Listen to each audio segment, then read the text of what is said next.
Bismillahirrahmanirrahim. Assalamualaikum warahmatullahi wabarakatuh. Alhamdulillahirabbil alamin.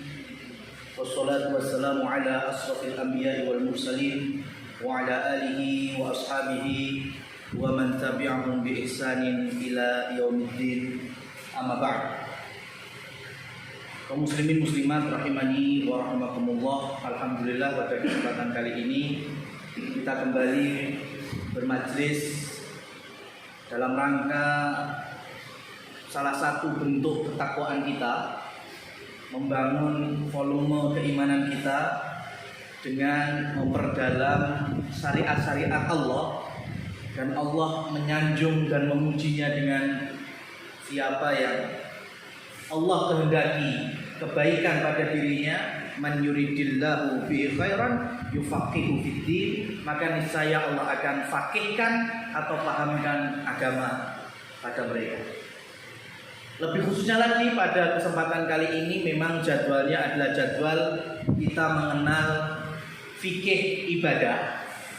Kita sudah lepas dari wudu sekaligus pembatal-pembatalnya, maka kita sekarang masuk ke al-ghuslu atau mandi, ya.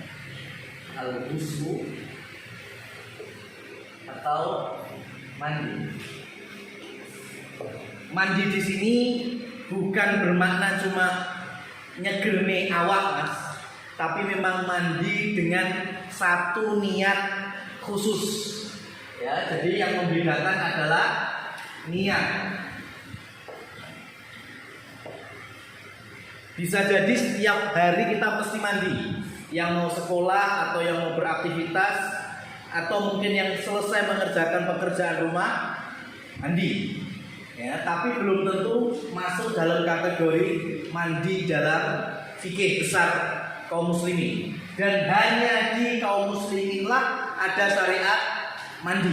Artinya mandi itu dibahas sampai detail sekali. Dengan fungsi mandi yaitu mengangkat atau menghilangkan hadas besar. Menghilangkan hadas besar. Maka sebelum kita akan mempraktekkan dan memberikan contoh bagaimana Rasulullah SAW mandi, pertanyaan yang pertama yaitu kenapa kita mandi?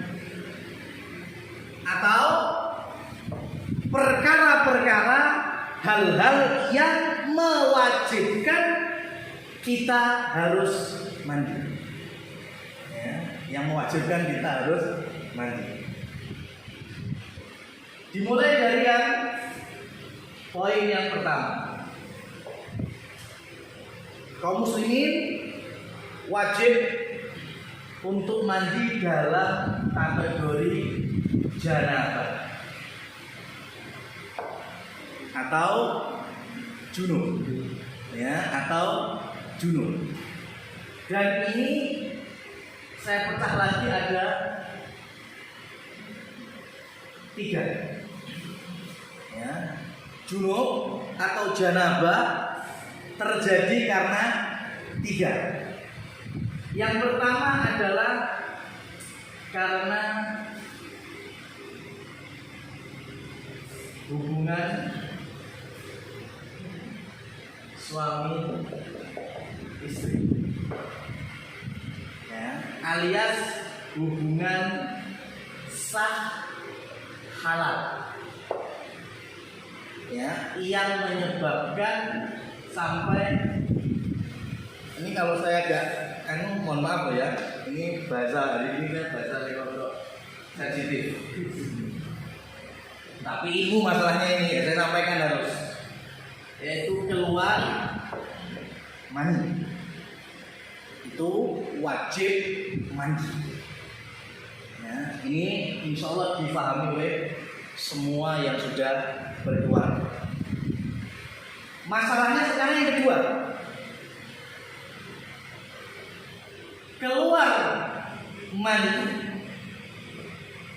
dengan bentuk yang haram. Ya. Keluar mani tapi dalam bentuk yang haram. Apa? Memang sengaja dikeluarkan dalam bentuk yang haram. Contohnya onani atau masturbasi. Ini haram perbuatannya, tapi lek wis kadung ya tetap harus mandi. Sah. Ya, haram amalan ini haram, nggak boleh dilakukan. Ya, ini pendapat yang paling rajih, haram hukumnya untuk laki-laki atau perempuan sengaja mengeluarkan ya tanpa ada hubungan yang sah antara suami dan istri. Tapi meskipun haram amalannya, kalau sudah dilakukan tetap wajib mandi. Ya, masuk kategori jarang. Yang ketiga, ini bahasa hadisnya langsung ya. Idza iltaqa al-khitan.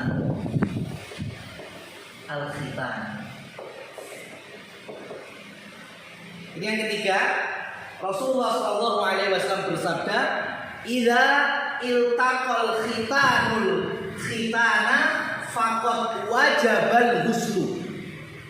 Jika dua khitan bertemu, maka wajib bagi pelakunya untuk mandi. Ya. Nah, ini terjadi perselisihan pendapat dari kalangan ulama. Yang pertama yaitu Imam Syafi'i. Beliau memahami dengan garis besar bahasanya. Jika bertemu dua khitan, artinya laki-laki dan perempuan, farj laki-laki, zakarnya laki-laki dan farjinya perempuan bertemu, hanya bertemu saja, mohon maaf dalam bahasa nempel saja, itu sudah wajib mandi. Ya, ini hanya bertemu nempel, itu sudah wajib mandi. Ini nanti saya jelaskan yang paling rajih ya. Ini pendapatnya mazhab Imam Syafi'i. Yang kedua, mazhab-mazhab yang lain memahami konteks hadis ini, riwayat Imam Muslim. Ya, riwayat Imam Muslim ada tambahan idza iltaqal khitanul khitana, tapi wajahada. Ada mujahadah. Mujahadah itu ada kesungguhan. Maksudnya apa? Berarti bertemu plus ada dorongan syahwat. Jadi bukan cuma bertemu saja, tapi ada dorongan syahwat, maka wajib mandi. Yang ketiga bersumber dari pendapatnya Imam Ahmad, ya, bersumber dari pendapatnya Imam Ahmad, dan yang ketiga ini yang paling rajih dari pendapat-pendapat sebelumnya, dengan catatan idza ghabatil hasawah.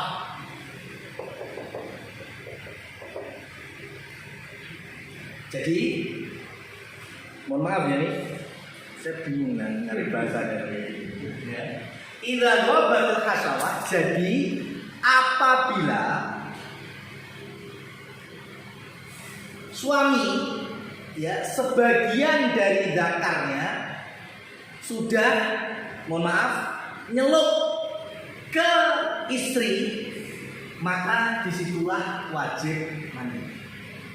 Nah, yang maksud nyelup itu bagaimana? Ya hanya mungkin sepertiga dari kemaluan suami. Artinya enggak semuanya total masuk, hanya bagian atasnya saja itu sudah, kalau bahasa mudanya wis ngintip lah ya, itu sudah mewajibkan suami ataupun istri ini mandi. Dan ini yang paling kuat ya, pendapat yang dibawa oleh Imam Ahmad dan dikuatkan oleh ulama-ulama zaman sekarang. Jadi untuk pendapat Imam Syafi'i kita tinggalkan, ya kita hargai. Pendapat yang kedua juga kita tinggalkan, tapi tetap kita toleransi, kita hargai karena ini juga ilmu dibangun di atas argumen. Yang ketiga yaitu apabila memang sudah bertemu, ya kemudian sudah sebagian masuk, meskipun tidak seluruhnya, maka keduanya tetap wajib mandi. Posisi ini tidak melazimkan harus keluar mani. Ya, dari yang ini tidak melazimkan harus keluar mani. Hanya nempel saja, kalau Imam Syafi'i nempel saja wajib. Kalau yang kedua ditambahi ada syahwat, ada dorongan syahwat, wajib mandi. Tapi yang ketiga harus tetap ada proses sebagian dari bagian atas milik suami masuk, itu baru wajib mandi meskipun tidak sampai keluar. Kenapa ini kami sampaikan? Karena masih ada kesalahan berpikir ya sebagian kaum muslimin yang ada di negeri kita, wajibnya mandi gila sampai yang ini. Ya, kalau ini keluar mani baru wajib mandi, bukan. Ini saja sudah mewajibkan mandi. Ya, ini kategori masuk dalam kategori berapa? Janabah, junub. Ya, ada kita pecah menjadi tiga. Ada hubungan suami istri sah halal, ada disengaja dikeluarkan ya dalam bentuk amalan yang diharamkan, dan yang ketiga jika bertemu dua khitan atau dua alat kelamin. Itu hal pertama yang mewajibkan mandi. Yang kedua, yang B, ini memang khusus untuk para kaum muslimah atau perempuan. Adanya haid, nifas, adanya haid dan nifas itu yang melazimkan mereka ketika sudah suci harus mandi. Perlu diperhatikan bagi muslimat, mereka memiliki normalnya mereka memiliki tiga jenis darah. Yang pertama adalah darah haid, yang kedua adalah darah nifas, yang ketiga adalah darah istihadah.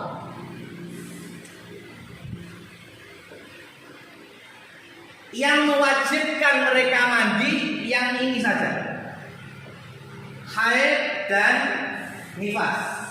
Adapun yang istihadah terhitung suci, tapi ini memang darah sakit atau darah penyakit. Ya, ini konsultasinya terkait dengan jenis dan model atau macam-macamnya memang ke yang lebih ahli yaitu dokter. Tapi kalau ini haid dan nifas itu memang normalnya bagi perempuan. Nifas ya terhitung berhentinya darah. Mohon maaf, bukan 40 hari. Masih ada sebagian kaum muslimat yang memaknai nifas itu 40 hari. Bukan seperti itu. Nifas itu terhitung setelah melahirkan sampai berhentinya darah.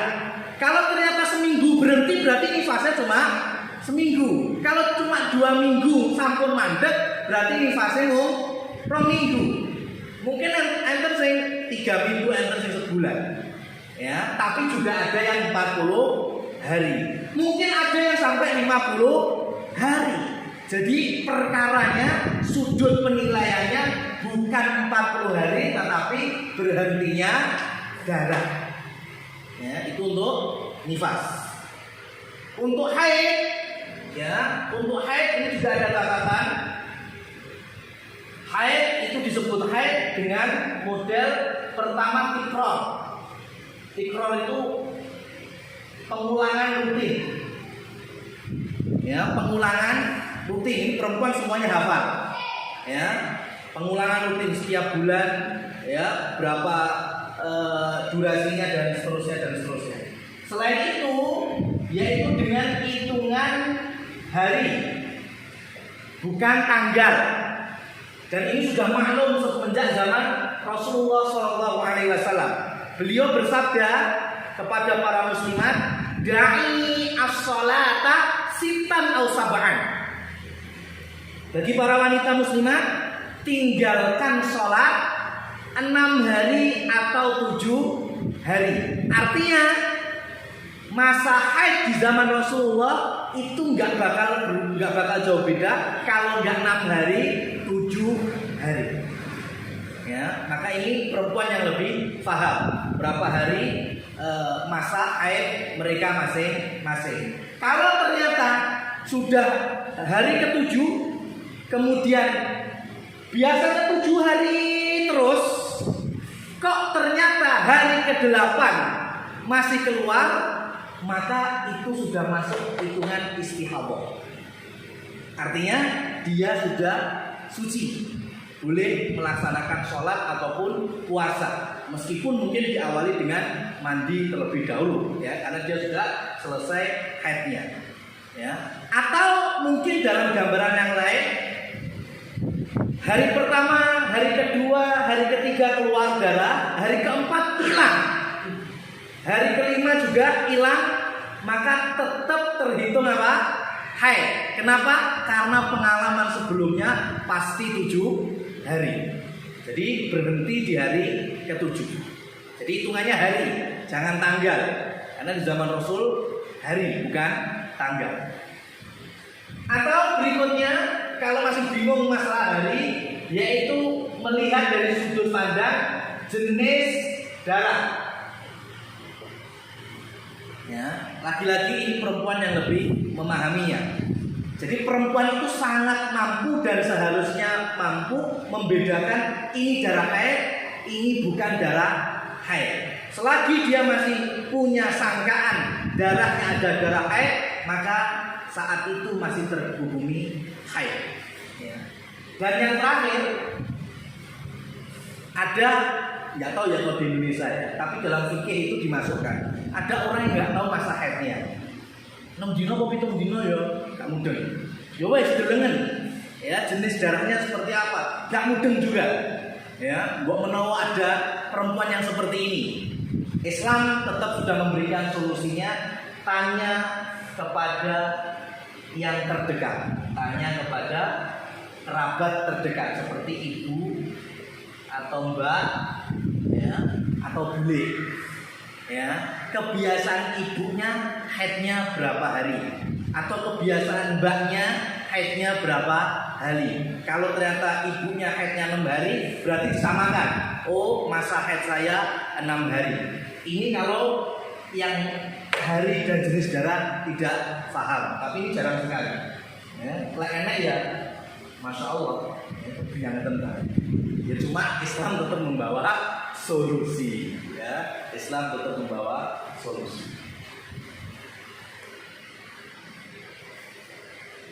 Kemudian yang berikutnya adalah yang C. Perkara yang mewajibkan orang mandi, yaitu kematian. Kematian. Kecuali muslim yang meninggal saat perang atau jihad fisabilillah. Ini baru tidak perlu dimandikan. Ya, jadi orang muslim mati, kondisi muslimnya seperti apa? Artinya dia muslim tapi sik mendem. Ya, muslim masih melakukan dosa besar. Secara lahiriah atau dilihat dari zahirnya dia muslim, maka tetap ada kewajiban untuk memandikannya. Ya, ada fardu kifayah di situ. Kalau satu kampung gak enak sing ngedusi, maka ya satu kampung berdosa semua. Ya, setidaknya kerabatnya masuk ya ora doyan ngedusi, berarti masya Allah ya. Dua blok banget orangnya. Ya, tapi meskipun demikian tetap wajib untuk dimandikan. Yang tidak perlu dimandikan ialah muslimin yang sedang perang jihad fisabilillah, bertempur dengan benar, ya, melawan orang kafir, kemudian meninggal, wafat, masuk dalam kategori syahid insya Allah, maka dia dikubur dengan baju perangnya, dengan darah lukanya, karena nanti ketika dibangkitkan darah-darah itu akan menjadi saksi di hadapan Allah Subhanahu wa taala sebagai bukti pembelaan kepada agama Allah Subhanahu wa taala. Ya, jadi ini yang nomor 3, wajibnya orang mandi besar. Kemudian yang terakhir, ya, yang terakhir adalah kafir,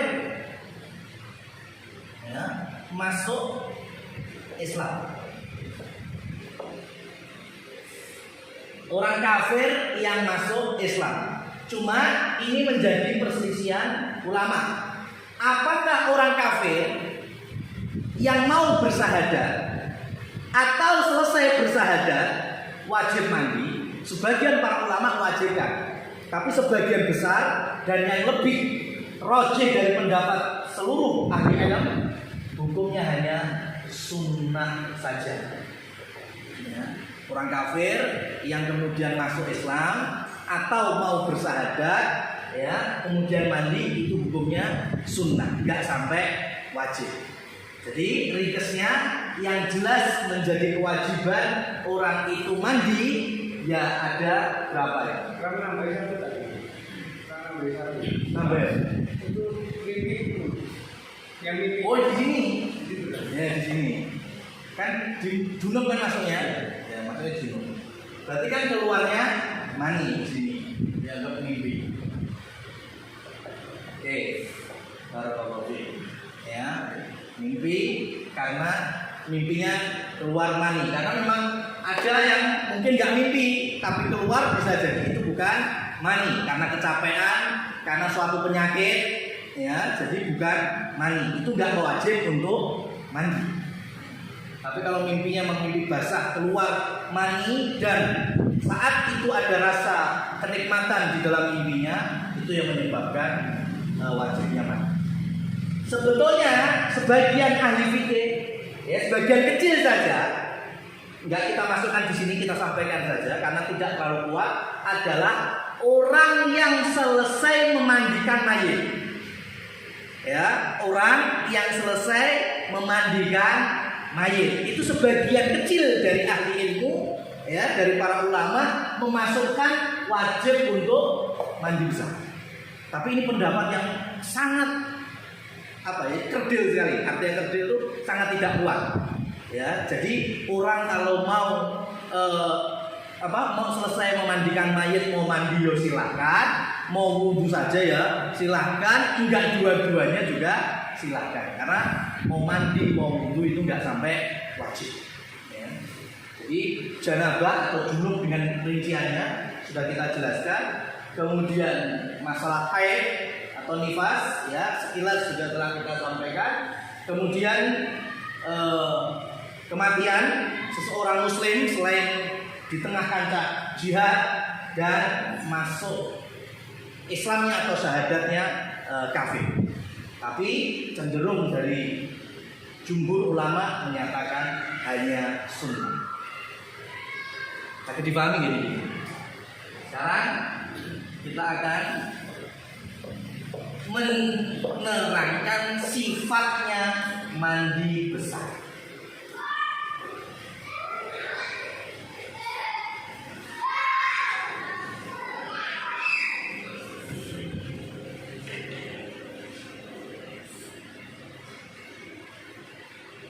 Yang kedua ya, sifat atau cara mandi besar.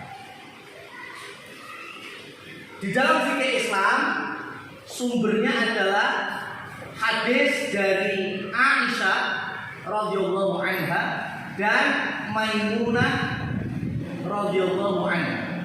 Ya, jadi dua ibu kita radhiyallahu anha. Bayangkan kalau mereka berdua tidak meriwayatkan, menceritakan mandinya Rasulullah, maka sampai kita nggak tahu tata cara mandi besar. Dan kenapa kok dua manusia mulia ini, ibu kita ini, ya bisa meriwayatkan cara mandinya Rasulullah? Disebabkan karena mereka berdua pernah mandi bareng Rasulullah. Ya, karena istrinya Rasulullah, Aisyah istrinya Rasulullah, Maimunah istrinya Rasulullah. Berarti dari sini ya ada pelajaran bagi rumah tangga muslimin, mandi antara suami istri itu diperbolehkan, bahkan dianjurkan.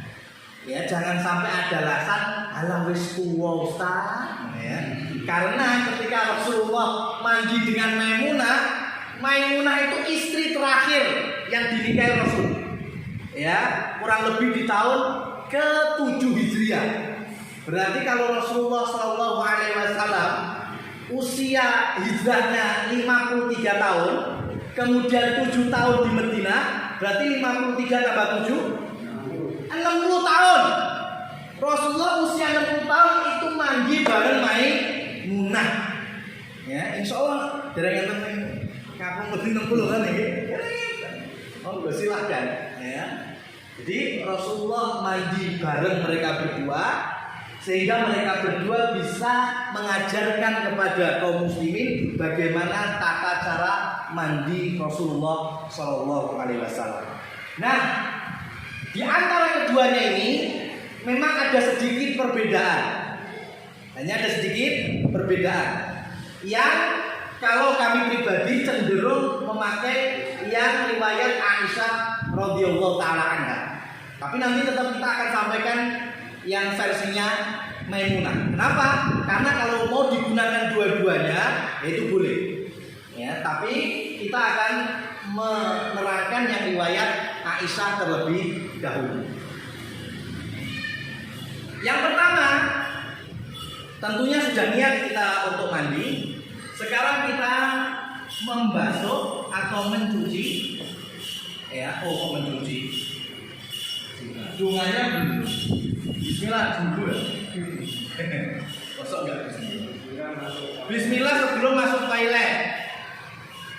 Ya, kalau sekarang karena ada toilet, ya, maka di depan pintu toilet atau sebelum masuk bismillah terlebih dahulu karena kita lagi beribadah nih. Ya, biar tambah barokah. Kemudian habis itu yang kedua kita pakai A, B, mencuci tangan. Maksudnya telapak tangan.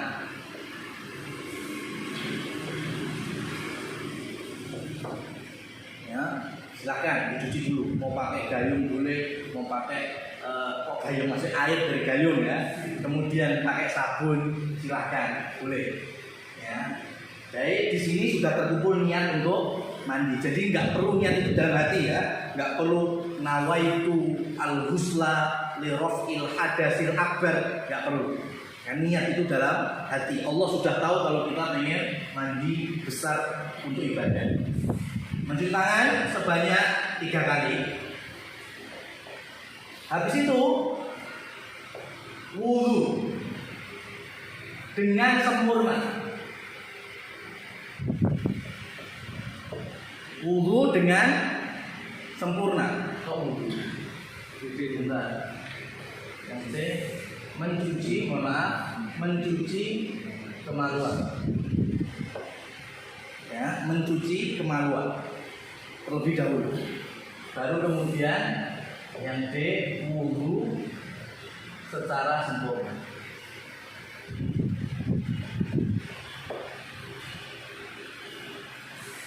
Nah, ini urutan pertama ya. Anggaplah ini muqaddimah. Ya, ini pemanasannya mandi besar itu dari bismillah, kemudian masuk toilet, mencuci tangan plus mencuci kemaluan, kemudian wudu secara sempurna. Sebagaimana yang sudah kita pelajari sampai kaki-kaki. Ya, sampai kaki-kaki. Sudah, berarti kondisinya sekarang sudah suci, artinya sudah bersih belum? Setidaknya ini sudah bersih belum? Sudah bersih kan? Baru kemudian nantinya masuk yang ke E, mulai guyur. Apa Apa bahasa Indonesia guyur? Ya guyur ya, menyiram. Menyiram. Ini saya terangkan versi Rasulullah dulu ya. Dalam arti nggak pakai sabun dulu. Ya, dengan pakai sabun, sampo itu bonus saja. Zaman Rasul kan dari ngenten leboy kali santri, ya kan? Menyiram rambut, rambut atau kepala apa rambut? Menyiram kepala plus nyela rambut. Ya. Jadi guyur, ya. Kemudian ini koi ben keblok kabeh, Mas. Ya, rambut itu sampai bukan rambutnya, kulit kepalanya sebanyak 3 kali. Kemudian habis sudah selesai itu, ambil air lagi, guyur seluruh tubuh.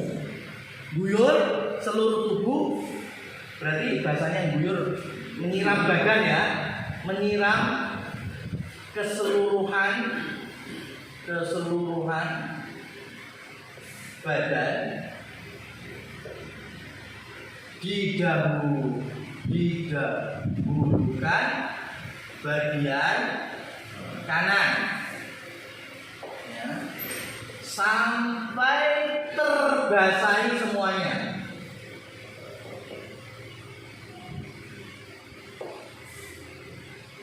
Sampai terbasahi semuanya, guyur badan, ya. Jadi mulai dari bawah kepala, Mas, jangan sampai ada yang tidak terkena air. Dari sisi kanan dulu, baru kemudian sisi kiri selanjutnya. Ya, terus sampai yakin tidak ada kulit pun di tubuh kita kecuali teraliri air atau terbasahi oleh air. Itu, Mas. Sudah. Kemudian habis F apa? EFG, cuci kaki. Selesai. Simpel nggak, Mas? Simpel nggak? Selesai. Sekarang ini yang versi Aisyah melihat Rasulullah Shallallahu Alaihi Wasallam mandi besar. Kalau di zaman kita sekarang, karena ada bahan untuk mandi yang sifatnya wewangian, maka kira-kira dimasukkan yang kemana? Menyiram kepala sambil menyela-nyela rambut. Berarti di sini bahasa kita apa? Keramas. Keramas. Ya, sampai mundur. Kemudian menyiram keseluruhan badan didahulukan bagian kanan sampai terbasahi semuanya. Berarti ini pakai apa, Mas? Kalau kita sabunan. Ingat, Mas, posisi tadi sudah wudu belum? Ya. Sudah. Berarti hati-hati, nggak usah otak-atik bagian itu. Jangan disenggol-senggol.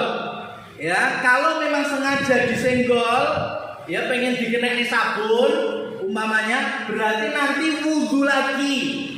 Kenapa? Karena sudah batal. Tangan kita sudah menyentuh kemaluan, termasuk yang membatalkan wudu. Berarti wudu meneh, Mas. Maka enaknya itu ketika mencuci ini sudah sekalian nyabuni. Ya, artinya sudah dicuci pakai sabun. Jadi selain hadasnya kita hilangkan, maka kita pun juga sudah mencucinya dengan sabun. Jadi lebih yakin resik. Jadi nanti tinggal anggota badan yang lain yang bisa bunyi. Ya. Didahulukan bagian kanan, kemudian bagian kiri, sehingga ditutup nantinya hanya dengan mencuci kaki. Keluar sudah. Mau sholat silahkan, mau ngapain silahkan, karena kita sudah suci plus sudah punya wudhu. Mandi saja sudah, wudhu bagian yang lebih kecil jelas include atau masuk dalam kategori ibadah al-wuslu. Ini apa? Riwayat Aisyah radhiyallahu taala anha. Kalau kita mau pakai riwayatnya Maimunah, ada perbedaan sedikit. Perbedaan di mana? Di sini. Perbedaan ada di sini. Kalau riwayat Maimunah, wudu, ini saya tambahkan ya, wudu selain kaki. berarti wudhunya belum sempurna. Jadi mulai dari kumur-kumur, kemudian wajah, tangan, kepala, ya, rambut, telinga sudah. Habis itu masuk ke sini, masuk ke sini, ya, baru nanti terakhirnya cuci kaki itu. Cuci kakinya bukan sembarang cuci kaki, seperti halnya kita membasuh kaki saat wudhu. Jadi harus sampai mata kaki, kemudian di sela-sela jari jemarinya, ya, baru kemudian selesai mandi besarnya. Ya, jenengan mau pakai yang mana? Mau pakai versinya Aisyah radhiyallahu taala anha atau riwayat dari Maimunah radhiyallahu taala anha? Karena nyaris tidak ada selain keduanya. Jadi kalau ada cara yang lain, ini ku carane sinten ku kok. Mbok menawa kok dadi carane kenaro kan medeni Mas. Ini ya, ini model mandi besar secara utuh dan dengan kesempurnaan pahalanya. Ya, kami ulangi, ini model yang betul-betul sesuai tuntunan Rasul, artinya betul-betul sesuai sunnah ajaran Rasulullah, dan ketika kita melaksanakan, ya, kita melaksanakan mendapatkan pahala sempurna. Kenapa demikian? Karena pada hakikatnya mandi besar, ya, kita tulis di sini, mandi besar itu intinya cuma dua, ya. Jadi apa namanya? Ketentuannya itu cuma dua saja. Niat sama sekujur tubuh keblok. Sekujur tubuh basah. Itu, ya. Sakit dipahami? Saya kasih contoh gini. Jenengan masuk kategori orang yang wajib mandi, ya. Terus dolan nang kolam renang, ya, kolam renang. Kemudian sudah niat, saya kesini sekalian pengen mandi besar. Niat sudah kan? Kemudian langsung nyomolot, suluk, biur, mentas. Sudah selesai mandi besar ya? Sudah. Sampun Pak. Ini ya, karena wajibnya dari rukunnya cuma ini aja. Ya, jadi sudah, nggak perlu yang lainnya. Cuma pahalanya tidak sempurna. Kenapa? Karena tidak ada wudhunya. Ya, tidak ada nyela-nyela rambut kulit kepala, kemudian tidak mendahulukan bagian kanan. Nah, itu yang hilang pahalanya. Sahnya sudah sah. Sing penting keblok sak bujur awak. Insya Allah ngelak-ngelangin kan mesti keblok, ya kan? Insya Allah nggak ada yang terlewat. Kurang itu kalau renang. Nah, ini boleh. Ya, cuma yang paling afdal ya sesuai urutan dari yang dicontohkan Rasulullah Shallallahu Alaihi Wasallam. Karena dapat pahala mandi, dapat pahala wudhu. Karena wudhu kan harus tertib dari mulut, ya, wajah sampai kaki. Wong sulut kan wudhu gitu. Ndak sesek berarti bagian rambut dulu kan nggak terhitung wudhu jadinya. Ya, tapi kalau untuk mandinya dia sudah sah. Tapi kalau pengen langsung sholat nggak bisa. Kenapa? Karena dia tidak punya wudhu. Dia hanya keluar dari hadas besarnya, ya, menjadi suci.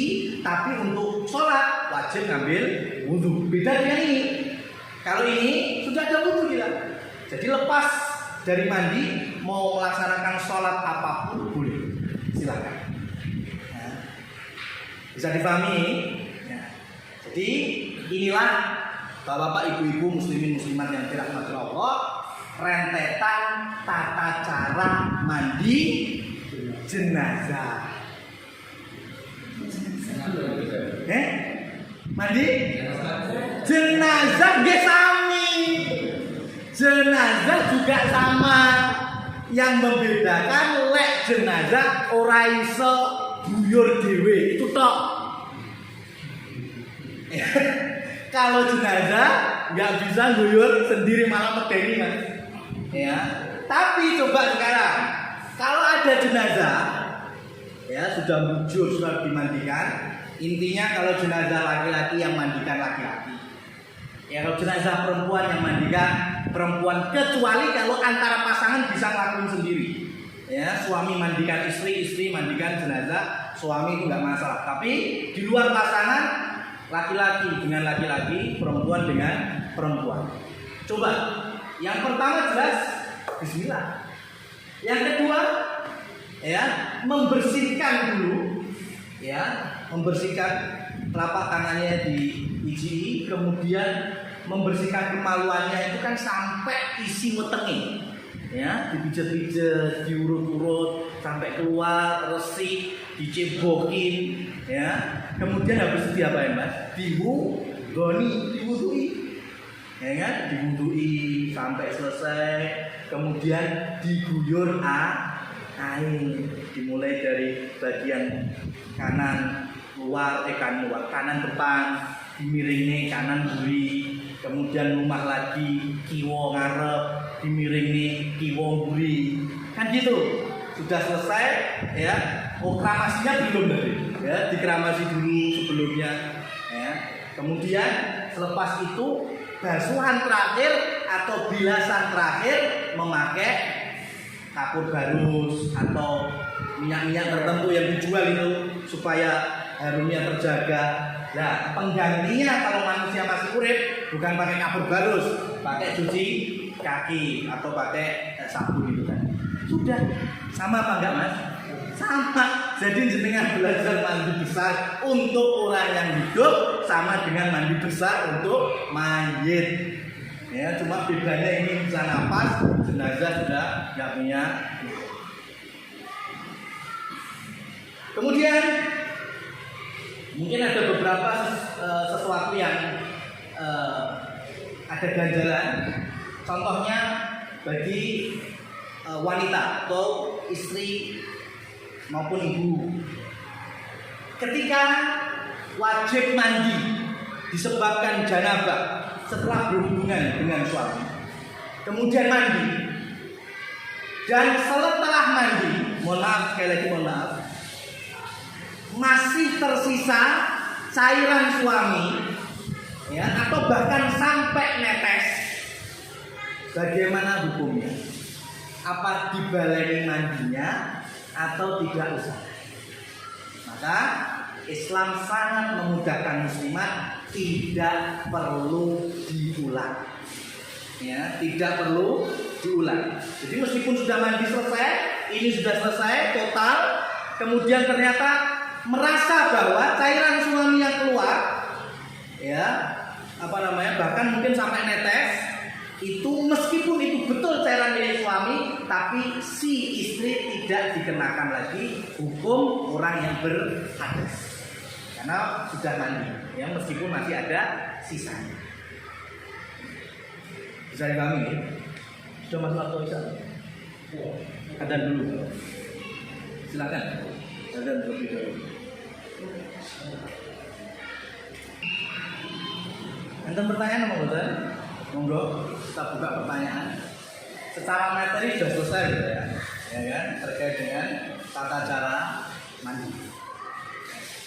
Mungkin ada tambahan sedikit terkait dengan kondisi undi berapa?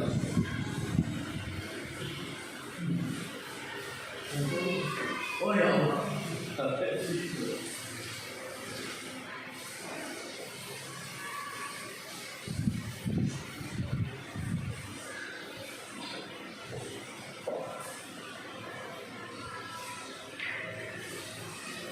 Kalau kita mengacu ke Quran surat Al-Baqarah,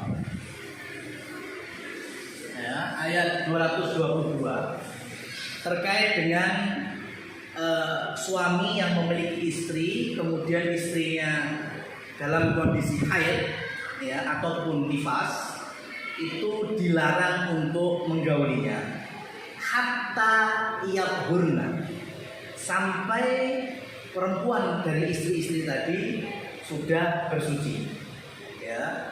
Kalau sudah tatoharna faktuhunna, kalau sudah bersuci maka silahkan datangi, artinya silahkan gauli, ya terserah sebagaimana yang Allah perintahkan, artinya di tempat yang seharusnya digauli. Nah, yang menjadi tolak sudut pandangnya adalah Tatoharna.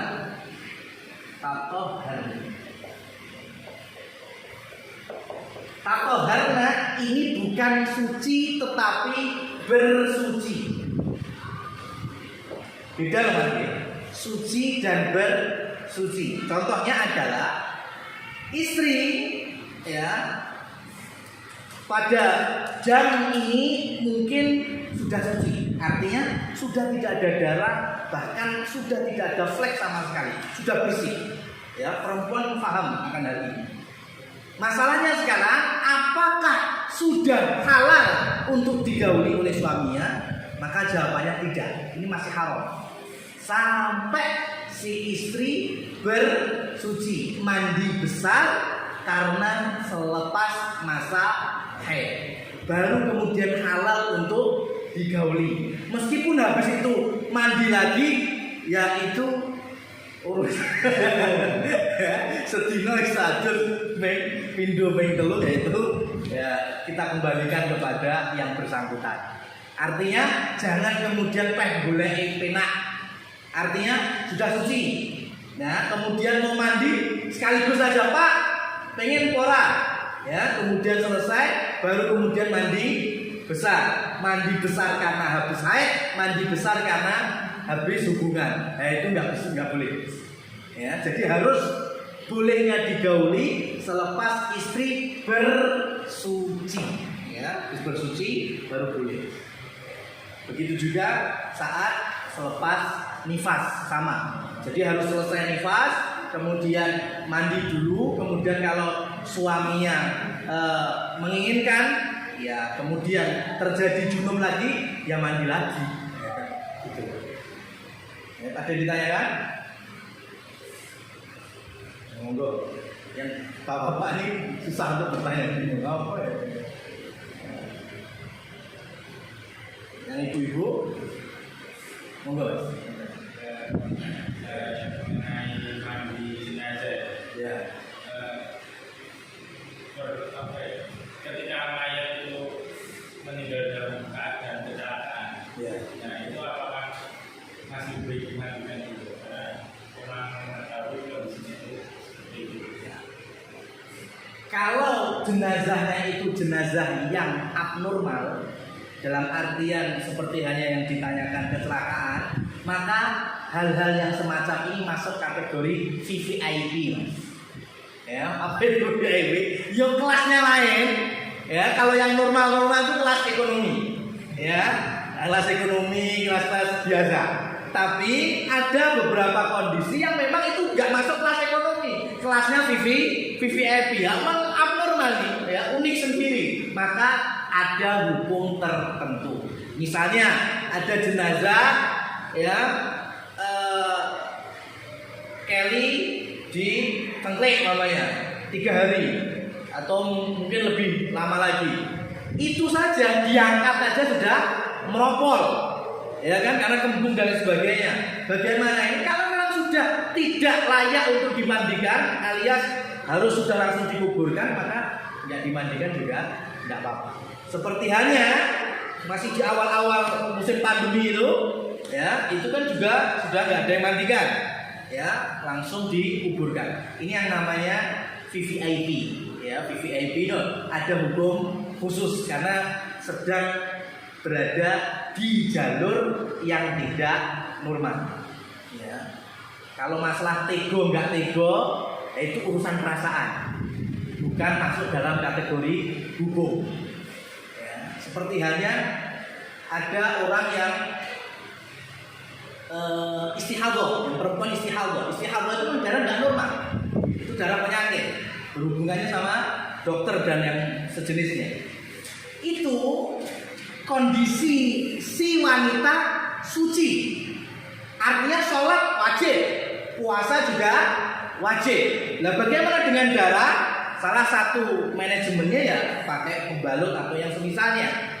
Yang penting dia suci. Ketika dia mau sholat wudhu, di saat dia gerakan sholat, ternyata darah tetap muncul, tidak masalah. Ini dia VVIP, ya VVIP. Bisa dipahami ya? Sampai dalam perkara urusan dengan suaminya. urusan dengan suaminya. Kalau ternyata, ya mohon maaf ya, ini bukan masalah tego-ratego, ya bukan masalah tego-ratego, tapi ini hukum. Kami sedang berbicara hukum. Kalau ternyata suaminya tetap ya pengen menggaulinya dalam kondisi seperti itu, apakah boleh? Boleh, ya tetap boleh. Urusan tego, kemudian suami ini ngambil perasaan kondisi ini, nah itu urusan lain. Tapi secara hukum fikihnya tetap dihalalkan. Kenapa? Karena darahnya itu bukan darah haid, bukan darah nifas. Enggak. Oke. Iya. Untuk memandikan jenazah kan biasanya masih di pangku itu, dari pangku Ya. Kalau yang jenazah wanita itu terus dipangku sama saudara laki-lakinya itu gimana? Selagi masih ada saudara perempuannya, ya. Tapi kalau sudah dicari, ya dicari kok sudah nggak ada yang perempuan, adanya saudara laki-laki, ya mau nggak mau gimana lagi? Ini kan lagi nyari, nggak ketemu, ya mau nggak mau yang masih satu rahim dibolehkan. Pertanyaannya zaman sekarang, kenapa kok dada harus dibangkung? Alat banyak enggak? Ya, itu juga menjadi apa istilahnya kritikan yang membangun lah untuk masyarakat. Ya, kalau sudah sekarang ada alat-alat khusus, bahkan sekarang dijual belikan kan, neng bakul-bakul turbilo itu kadang yang untuk mandikan jenazah saya naik golongannya nanti air juga langsung buyur ada kan? Itu kalau satu RT dengan kas RT atau kas RW aja satu RW punya kan insya Allah cukup ya sudah bagus sekali. Jadi sebetulnya untuk jenazah itu memang mirip-mirip sama nikah. Jadi pertama kalau nikah kan nggak mungkin pasangan urung jadi pasangan. Kalau jadi pasangan dulu, ya. Kemudian berikutnya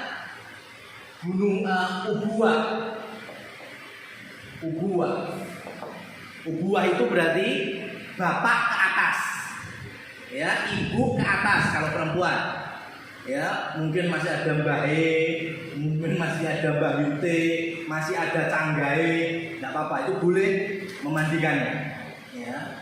Kalau sudah nggak ada ubuah, bunuah itu anak ke bawah, ya anak ke bawah, anak laki-laki, cucu laki-laki, buyut laki-laki, ya. Kemudian kalau perempuan anak perempuan, cucu perempuan, buyut perempuan itu namanya bunuah. Baru yang ketiga ukhuwah. Apa itu ukhuwah? Saudara. Ya, saudara yang laki-laki ya saudara laki-lakinya, yang perempuan ya saudari perempuannya, seperti itu. Ini kalau kasusnya untuk mayit. Kalau untuk nikah sama, wali nikah juga kayak gini mas. Cuma yang ini nggak ada. Ya, wali nikah itu pertama dicari ubuah. Ubuah itu berarti bapak ke atas. Itu walinya, bapak mbah yute itu bisa menjadi wali nikah. Kemudian kalau nggak ada bunuah, loh, kok itu anak gimana? Tanda petik kalau janda, ya janda pengen nikah lagi, kayak wis duwe anak, ya ini sudah nggak ada, anak laki-lakinya boleh menjadi wali nikah ibunya, ya. Kalau udah janda, kalau yang belum janda kan nggak mungkin bisa ini, iya ceritanya, ya kan? Pengurung lahir jadi saksi, kalau udah janda bisa. Nah, kemudian kalau ini nggak ada, baru bisa ukhuwah. Jadi dari saudara laki-laki. Kalau tambahan di sini, kalau untuk pernikahan ada namanya umumah. Umumah itu ini saya akan meluruskan. Umumah itu dari amun. Amun itu saudara laki-laki ayah. Saudara laki-laki ayah. Masalahnya kalau di Indonesia diringkes jadi paman. Ya. Makanya saya pernah, Mas, betul, saya pernah menghentikan pernikahan.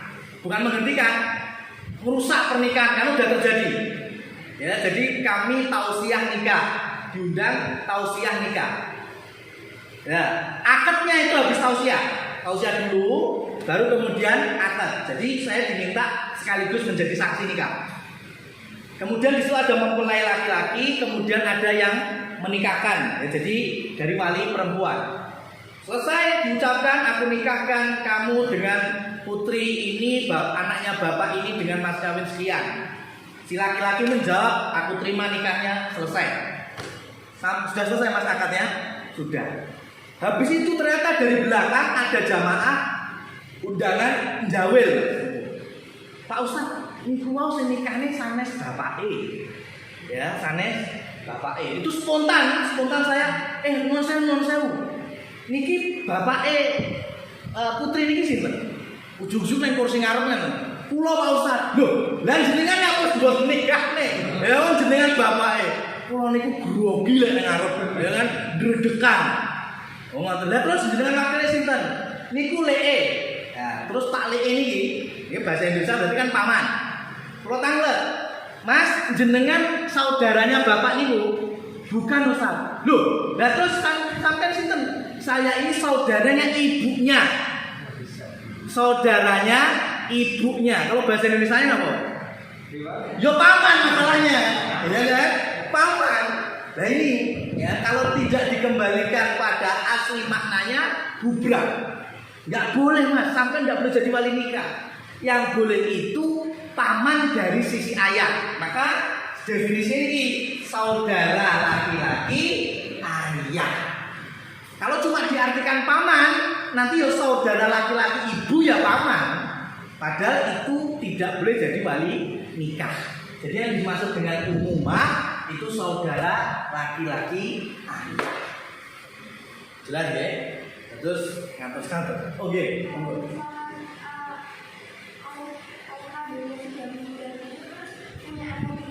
Ya.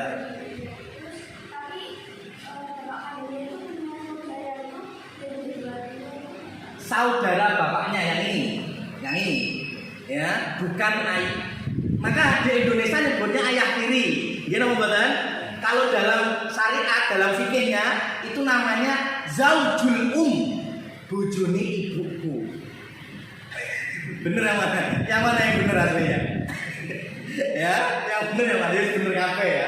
Cuma untuk memudahkan kita menerapkan syariat itu pakai versi Arabnya memang. Zaujul suami ibu. Karena kalau suami ibu kan mesti belum tentu bapak. Ya, kalau bapak jelas yang nasabnya kita ke beliau. Ya, menjadi pemeran utama di dalam masalah perwalian. Itu ayah kandung. Kalau nggak ada ayah, tapi masih punya kakeknya. Ya, kakeknya juga nggak ada, buyutnya masih hidup. Ceritanya duwe ilmu rogo semua gitu. Itu masih boleh, ya, boleh.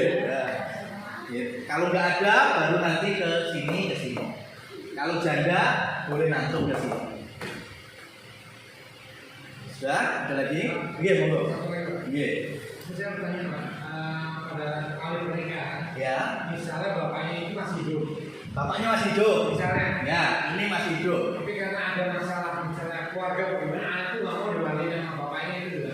Lu kok gitu loh, Pak? Misalnya ibu dari sini, Ya. misalnya ibu itu masalah, ada masalah itu. Ada masalah. Nah, itu bisa nggak? Dia mengambil sikap sendiri dicari adik bapaknya apa sudah bapaknya. Sebentar dulu, ini saya bingung ya. Yang masalah yang nikah itu ini bicara gadis loh ya, bukan janda. Kalau janda pernikahannya itu atas komitmen dirinya karena sudah berpengalaman. Kalau gadis itu pernikahannya itu ada dalam tanggung jawab orang tua. Gadis itu hanya berhak dalam satu komitmen nompo lamaran apa tidak, itu toh. harusnya ya, pamannya ada orang datang melamar, dan nanti orang tua tanya, piye nduk, srek apa ora? Mboten Pak, ya wis. Srek, oh iya, wis, berarti habis itu urusan orang tua. Ya, masalah menikahkan. Nah sekarang kasusnya kan orang tua nggak bisa menikahkan karena ada masalah. Enggak, gimana? Anaknya yang nggak mau dinikahkan sama orang tuanya karena punya permasalahan sama orang tuanya gitu maksudnya. Saya masih blank. Yang kita gambarnya, saya gambar ya. Saya kira Gampang. Pokoknya anaknya punya masalah sama bapaknya. Nggak mau dinikah sama bapaknya gitu. ini ada Pak Zainal sama Ibu Fatimah. Ya, ini lahir Zainab. Ya, Zainab nggak mau nikah atau mau nikah? Zainab pengen nikah, ya pengen nikah, tapi Nggak mau dinikahkan sama orang tuanya. Mau nikah. Pengen cari lagi. loh, lah ini kok bisa kayak gitu? Ya, berarti kan otomatis masalahnya apa kok sampai bapaknya nggak diridho? Kalau Pak Zainal nggak ridho nikahin anaknya sih mending Mas. Nah ini dia nggak ridho Pak Zainal menikahkan ini anak capopo ini, ya anak capopo. Jelas sekarang kalau kasusnya secara garis besar yang ditanyakan, maka masuk dalam sabda Rasul, la nikaha illa biwaliyin, tidak sah nikah kecuali harus ada wali. Nah ini aja nggak diridhoi, gimana hasil nikahnya? Ya. Berarti kalau bahasa Indonesia, umpama Zainab kawin lari, ya, sama Mas Joko umpamanya, ya. Umpamanya, ya. Kalau ada kesamaan dalam nama dan tokoh, ini hanya 50 belakang. Ya. Ini berarti pernikahannya enggak, ya dalam syariat enggak terhitung sah. Ya, kecuali kalau Zainab lahir dari Mas Zainal dengan Fatimah karena kecelakaan. Ya, Mas Zainal sama Fatimah ini menikah boro-boro Mbak Fatimah sudah tertiup balonnya dulu sama Mas Zainal. Terus mendungsik dari ceritanya. Ya, maka daripada menutup ketahuan aibnya, mereka sepakat nikah. Akhirnya lahirlah Zainab dari pernikahan yang di atas perzinahan antara Mas Zainal dengan Fatimah. Kalau Zainab sudah lahir, ini disebutnya Zainab binti Fatimah. Tidak boleh binti Zainab. Supaya ketahuan kalau Zainab itu anak dari hubungan yang tidak sesuai syariat. Ya. Ketika Zainab sudah dewasa, ketika mau nikah, maka yang menjadi wali nikah nanti hakim. Kalau di Indonesia berarti KUA. Dengan akad yang sangat jelas, KUA sebagai wali nikah Anda Zainab binti Fatimah. Kami nikahkan dengan suamimu Joko bin siapa? Itu KUA-nya kalau benar seperti itu. Ya. Kalau hanya pengen sing penting dan cepet dan pindah gon, sepenting ya Zainab binti Zainal ya apa? Itu susah. Bisa dipahami ya? Berarti kasusnya benar Zainab nggak mau ingin menjadi wali. Terus mau nyari wali siapa? Tiba-tiba langsung KUA, nggak bisa Mas.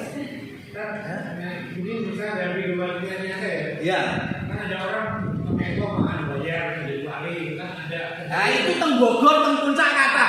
Ya. Ya. Saya mau tanya hukumnya gimana?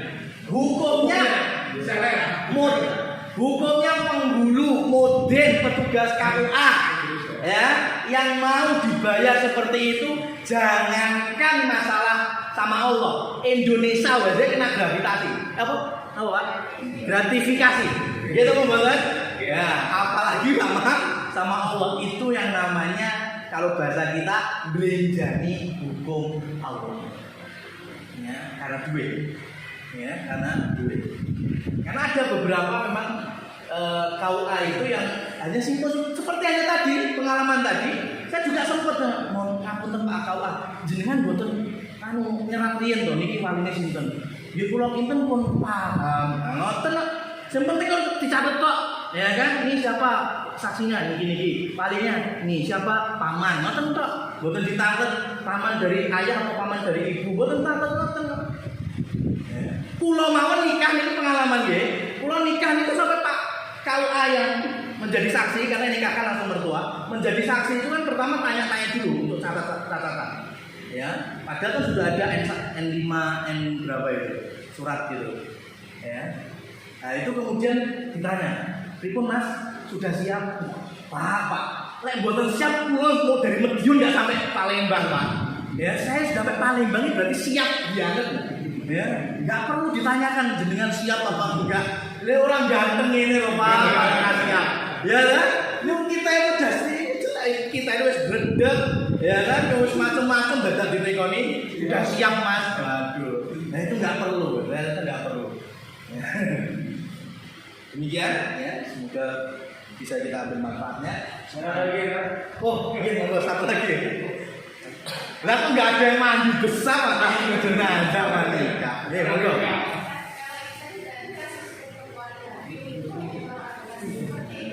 Kalau ada kasus seperti Zainab yang bapaknya hanya bapak apa ini ya? Ya seperti tadi lah ya, seperti itu. Atau kasus-kasus tertentu yang kita nyebut tadi kayak VIP. Contohnya Zainab ini termasuk imigran, ya, umpamanya dari Afghanistan menyelamatkan diri, berapa orang itu naik kapal sampai terdampar naik Jogja. Ya, Jogja kemudian dibuat naik Solo. Ya, di Solo kemudian ya hidup jadi orang Solo sampai kemudian mendapatkan calon suami. Nah kan nggak tahu walinya siapa, nggak ada. Maka boleh menggunakan wali hakim. Itu boleh. Di kasus-kasus tertentu. Ya.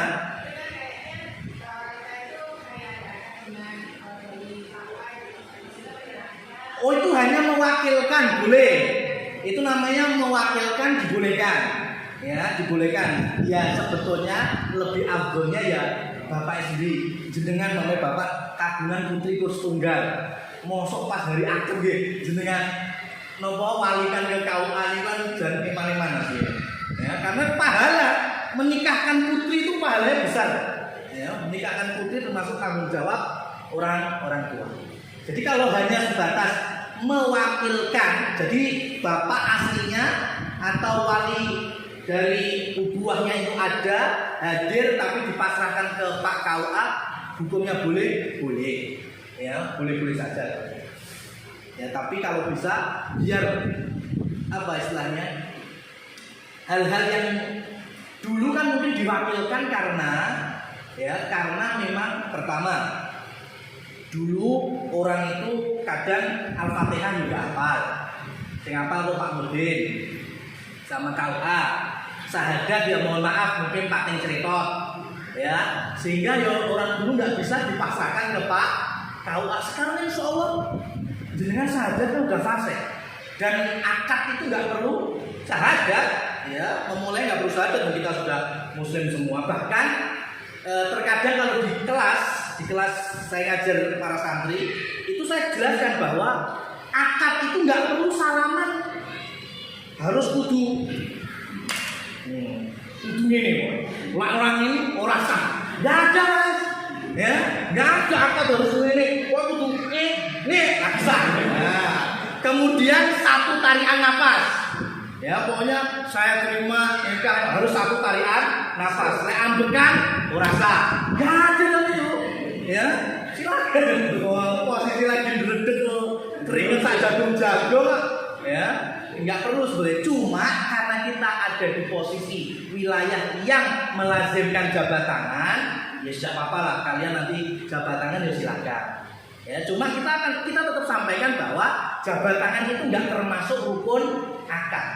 Karena yang termasuk akad itu cuma dari wali. Perempuan menyatakan aku nikahkan kamu dengan mahar sekian, kemudian yang laki-laki menjawab aku terima nikahnya, sudah selesai. Sesimpel itu nikah.